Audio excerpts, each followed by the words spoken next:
ഈശോ മിശിഹായ്ക്ക് സ്തുതിയായിരിക്കട്ടെ. ഞാൻ വാണിപ്പറമ്പിലച്ചൻ. ഡിസംബർ 15 എസ്സെക്സിലെ വിശുദ്ധ ഓഫ. എസ്സെക്സിലെ വിശുദ്ധ ഓഫ. എസ്സെക്സ് എന്ന് പറയുന്നത് ഇംഗ്ലണ്ടാണ്. ഇംഗ്ലണ്ടിലൊരു സ്ഥലമാണ്. അവിടുത്തെ രാജാവായിരുന്നു ഈ ഓഫ എന്ന് പറയുന്ന ആൾ. Offa, OFFA. Essex, ESSEX. അദ്ദേഹം രാജാവായിരിക്കുമ്പോൾ ഈ ഭരിക്കുക, രാജാവെന്ന് പറഞ്ഞാൽ നമുക്കറിയാലോ, സൗകര്യങ്ങളെല്ലാം ഉണ്ട്. പക്ഷേ അതിലൊന്നും അദ്ദേഹത്തിന് താല്പര്യമുണ്ടായിരുന്നില്ല. ഈ രാജഭരണം തന്നെ അദ്ദേഹത്തിന് താല്പര്യമില്ല. അങ്ങനെ ഈ പവർ ഇല്ലേ, അധികാരം, സമ്പത്ത്, സുഖ സൗകര്യങ്ങൾ എല്ലാം വേണ്ടെന്ന് വെച്ച് സന്യാസിയാകാൻ വേണ്ടി റോമിലേക്ക് പോയി. അങ്ങനെ റോമിൽ സന്യാസിയായിട്ട് ജീവിച്ചു. നമുക്ക് ഒരുപാട് വിശേഷങ്ങൾ അറിയില്ല ഇദ്ദേഹത്തെക്കുറിച്ച്. പക്ഷേ വിശുദ്ധരുടെ പട്ടികയിൽ അദ്ദേഹത്തിൻ്റെ പേരുണ്ട്. ഈ ക്രിസ്തുവർഷം 709 അദ്ദേഹം മരിച്ചത്. സന്യാസിയായി റോമിൽ വെച്ചിട്ടാണ് മരിച്ചത്.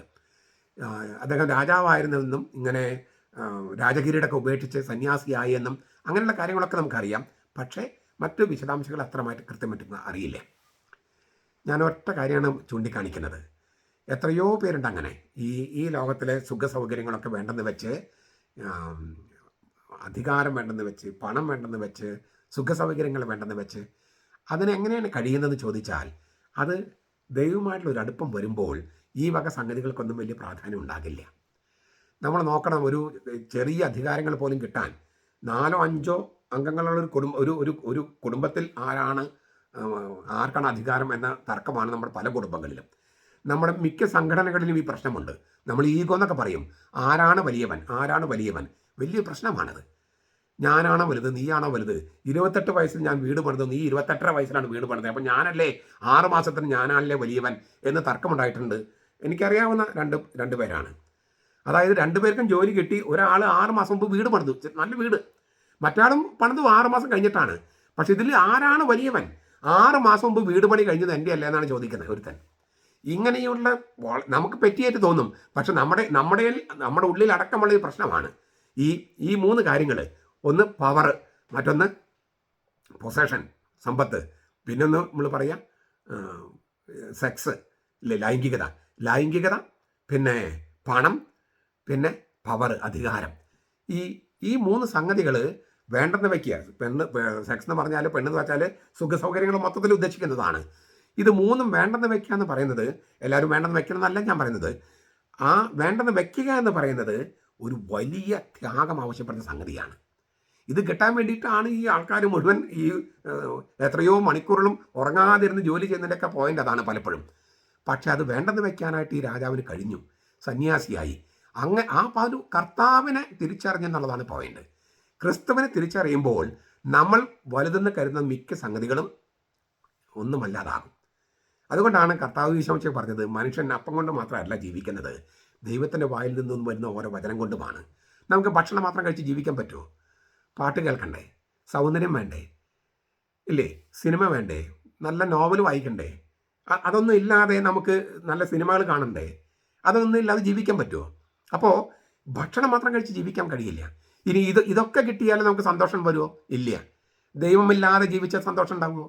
നമ്മൾ നല്ല സിനിമ കണ്ടു, പാട്ട് വായിച്ചു, പാട്ട് കേട്ടു, നോവല് വായിച്ചു, നമുക്ക് സന്തോഷം കിട്ടുമോ? ഇല്ല. അപ്പോഴും ദൈവത്തെ കൊണ്ടല്ലാതെ മറ്റൊന്നിനെ കൊണ്ടും തൃപ്തമാകാത്ത തരത്തിലാണ് ദൈവം നമ്മുടെ ഹൃദയം സൃഷ്ടിച്ചിരിക്കുന്നത്. ഞാൻ പണ്ട് പഠിപ്പിക്കാറുണ്ട്, ഇപ്പോഴും ശരിയാണ്, ഒരു ചെറിയ ബ്രെയിൻ ഹൃദയത്തിലുണ്ടെന്നാണ്. ചെറിയ ബ്രെയിൻ ഹൃദയത്തിലുണ്ട്. അതായത് ഒരാൾ ബ്രെയിൻ ഡെത്ത് കഴിഞ്ഞാലും ആൾ പിന്നെയും ജീവിച്ചുകൊണ്ടിരിക്കും കുറച്ച് സമയം കൂടി. മെഷീനൊക്കെ വെച്ചാണെങ്കിൽ ചിലപ്പോൾ 4-5 ദിവസം ജീവിക്കും. കാരണം ബ്രെയിനിൻ്റെ ഒരു ചെറിയൊരു അംശം ഹൃദയത്തിലുണ്ടെന്നാണ്. ഞാനത് പറഞ്ഞു വരുന്നതെന്ന് വെച്ചാൽ, നമ്മുടെ ഹൃദയവും നമ്മുടെ മനസ്സുമല്ല ദൈവം സൃഷ്ടിച്ചിരിക്കുന്നത് ദൈവത്തെ കൊണ്ടല്ലാതെ മറ്റൊന്നിനെ കൊണ്ടും തൃപ്തമാകാത്ത തരത്തിലാണ്. അതുകൊണ്ടാണ് ദൈവചിന്ത നമുക്ക് ഇറേസ് ചെയ്യാൻ പറ്റില്ല. മനുഷ്യനായിരിക്കുന്ന പ്രക്രിയയിൽ ദൈവം നൽകിയിരിക്കുന്ന സംഗതിയാണ് ദൈവചിന്ത. അപ്പോൾ ഈ ദൈവചിന്ത വരുമ്പോൾ അത് നല്ല ഒരു എന്താ പറയാണ്ട്, അത് മൂത്താൽ പിന്നെ ഈ ലോകത്തെ സംഗതികളോട് ഒരു വിരക്തി വരും. അതാണ് ഈ രാജാവിൻ്റെ കഥയല്ല സംഭവത്തിൽ നടന്നത്. ഞാൻ ഇത്രയും വിശദമായിട്ട് പറഞ്ഞതിന് കാരണം, നമുക്ക് ഈ ലോകത്തിൽ ഇതൊക്കെ വേണം, എന്നാൽ ഇതിനോടൊന്നും തന്നെ അള്ളിപ്പിടിച്ചിരിക്കാതിരിക്കാനും ദൈവചിന്ത ഇല്ലേ അത് നമ്മൾക്ക് കുറേ കൂടി ആഴത്തിലുണ്ടാകാനും വചനം ബൈബിള് അതിലേക്ക് കുറച്ചുകൂടി ആഴപ്പെടാനും പിന്നെ ആ വചനത്തിന് ജീവൻ വയ്ക്കുന്ന കൂദാശകളിൽ സജീവമായി പങ്കെടുക്കാനും അങ്ങനെ കർത്താവിനെ കൊണ്ട് നമ്മുടെ ഹൃദയവും മനസ്സും ഒക്കെ നിറയുമ്പോൾ നമ്മളെക്കുന്ന ജോലി ഇതൊക്കെ ഈ പറഞ്ഞ സംഗതികളൊക്കെ നമ്മൾ കൈകാര്യം ചെയ്യുമ്പോഴും അതിനോടൊക്കെ ഒരു നിസ്സംഗത പാലിക്കാനുള്ള ഒരു ആത്മശക്തി നമുക്കുണ്ടാകും. അതുണ്ടാകട്ടെ. നമ്മുടെ കർത്താവ് ഈശോ മിശിഹായുടെ കൃപയും പിതാവായ ദൈവത്തിന്റെ സ്നേഹവും പരിശുദ്ധാത്മാവിന്റെ സഹവാസവും നാം എല്ലാവരോടും കൂടി ഉണ്ടായിരിക്കട്ടെ, ഇപ്പോഴും എപ്പോഴും എന്നേക്കും. ആമേൻ.